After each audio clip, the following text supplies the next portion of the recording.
When I arrived on the treatment facility, I was told to keep my mouth shut and wait for 3 weeks. I couldn't express myself. All I had to do was try to keep up with the lip reading around me. And those first 2 weeks were awful. I was sweating, I couldn't sleep. I kept waking up screaming, just drenched in sweat. I had to change my clothes, I had to change my sheets all the time. And I was sweating so much because all that alcohol and drugs in my system had to be released from my body somehow. So I would always wake up not knowing where I was. Then eventually I'd realize that I was at a treatment center. But man, that was a horrible time. I don't know if it was any better for you, but man, by the end of that 3rd week, someone said, "Say something." And I was at a loss for words. I didn't know what to say. Because all throughout that 1st week, I kept trying to interject. I was raising my hand trying to participate, and they kept telling me to keep my mouth shut.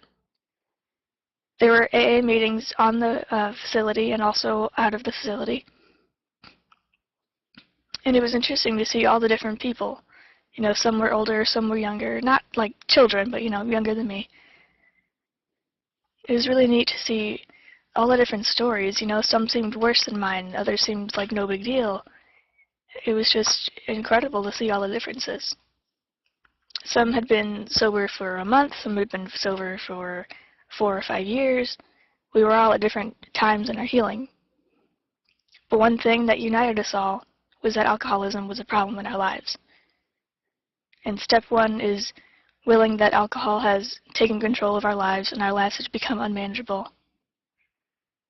So there was an interpreter at those meetings.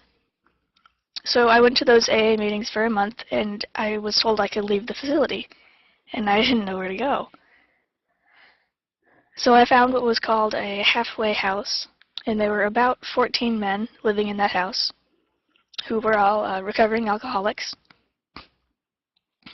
And in that house, only 1 meeting a week had an interpreter. All of the others had 0 interpreters. But I was really set in my ways. I knew that I had to stop my drinking. I wanted to leave that bad life behind me. So I didn't care if the communication was going to be hard. I would do what I could. I would help set up coffee, which, by the way, not a huge fan of coffee. But I would set it up anyway. I would get all the tables and chairs ready for the meeting. You may know the concept 90 in 90, which is 90 meetings in 90 days. I did 180 in 90, which is twice the requirement. So sometimes I'd go to 2 or 3 or 4 meetings a day. Because like I said, I was stubborn in my ways. I needed to get sober. So sometimes there would be like a presenter, other times there'd be like a group discussion, and it was hard to understand what was happening all the time, but I felt safe. I knew that out in the real world there was work and there was stress and there was that temptation, and I didn't want that pressure. So when I would go into the meeting, I would just relax. And I would bring my own copy of the big book, and I'd follow along with them. I'd try to keep up, but communication was hard, so I'd do my best. I'd sit in the front row and try to lip read, and I just felt safe there. I went to AA meetings, NA, which is Narcotics Anonymous, and also CDA, which means Chemical Dependency Anonymous. I went to all 3 of those types of meetings, and if I didn't have work, I would go to the meetings. I would do everything I could to help. I also got a sponsor, but I wasn't satisfied with just the one, so I got another one. You know, it's hard for that communication to happen. I'm deaf and my sponsors were hearing, so it was sometimes kind of awkward and hard. So now we have, you know, video phones, sidekicks, things like that, but in the past I had to use a TTY and it was really hard to call other people, so that's why I had 2 sponsors. So if I couldn't contact one, the other one was sort of a backup for me. And man, I gotta tell you, those guys were strict. They really wanted me to go through all the steps in order. So I got step 1 fine, and step 2 was fine, but I got stuck on step 3. Step 3 is to give my life to God in the way that I understand Him. But I didn't understand Him. He's done nothing for my life. I mean, so I skipped step 3. I know, shame on me. And my sponsors didn't like that, but I completed all the other steps, so that was good. And later, I finally realized who God was and what He had done for me. So that's when I got step 3. but at the time I skipped it. I know, my sponsors were not happy. But anyway, I kept going through the process. I continued going to all the meetings, and I noticed a little change in my life. It was not overnight, but it took hours of contemplation, going to those meetings and remembering the awfulness of my past life. And I know that I have problems, and I know that if I kept drinking, I would die. I had gone to my doctor, and he said I had livers, or I don't know what the word was, but it means my liver's dying. And he said if I had kept drinking, I would have been dead in 3 months. He said I stopped right in the nick of time. So throughout my healing process, I really kept that in the back of my mind, because I knew it wasn't an option for me to get a liver transplant.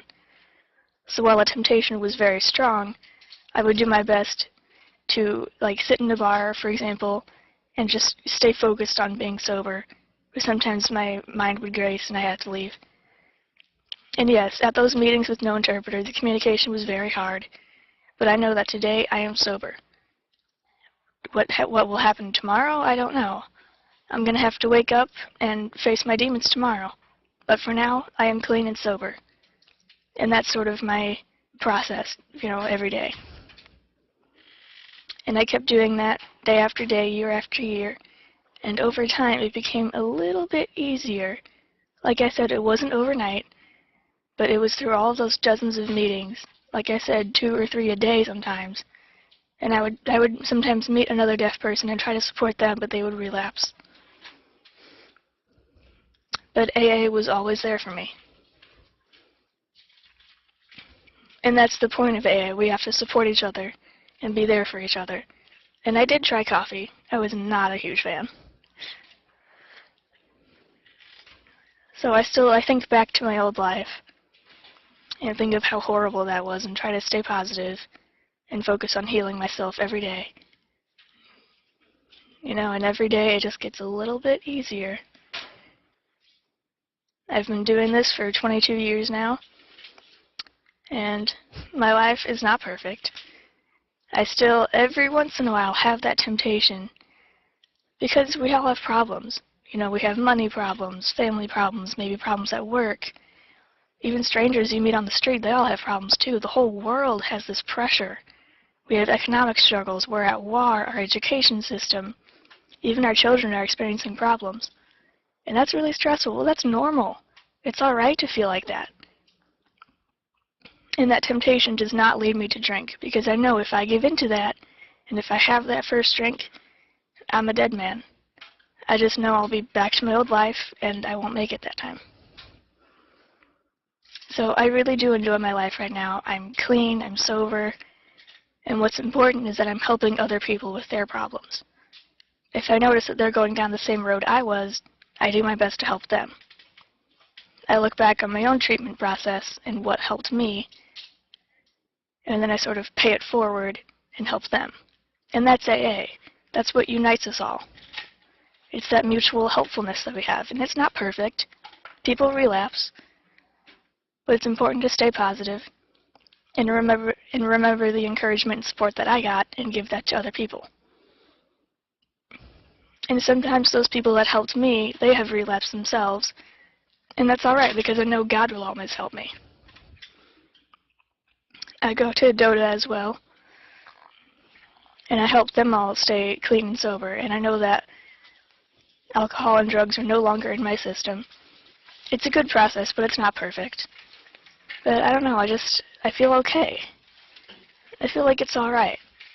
I just have to stay positive, take it one day at a time, do what I can, and I'll be all right. Thank you for hearing my story. Thank you.